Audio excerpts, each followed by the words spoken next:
Deputy Speaker.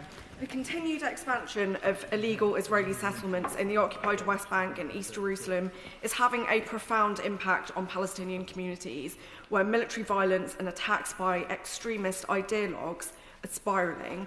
Poverty is pervasive and economic development almost non-existent, thanks to Israel's systemic abuse and seizure of Palestinian land and resources.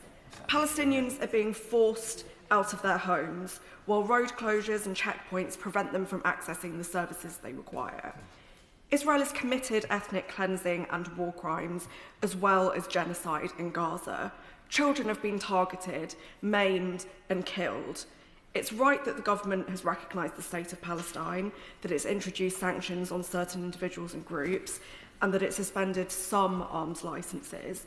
But, Madam Deputy Speaker, this is nowhere near enough. The time for expressing concerns and taking limited action was over decades ago.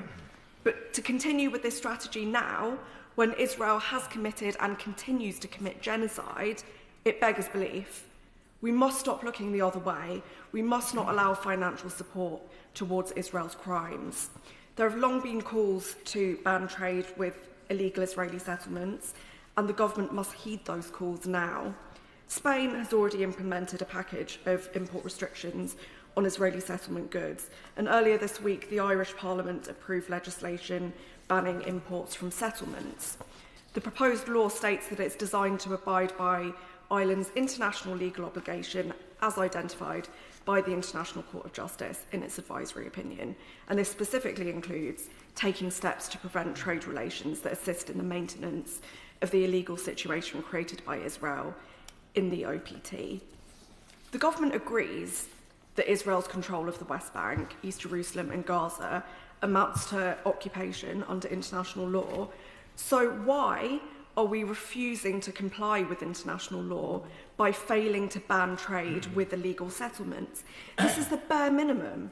And I'd argue that we should also be implementing much broader economic sanctions against Israel, but this would at least be a start. By failing to do so, we are contributing to the systemic abuse of human rights and international law upon which these settlements rely. History will remember the way that the international community stood by and allowed Israel to commit crimes against humanity. I'm afraid to say the government is on the wrong side of history, but it doesn't have to stay there.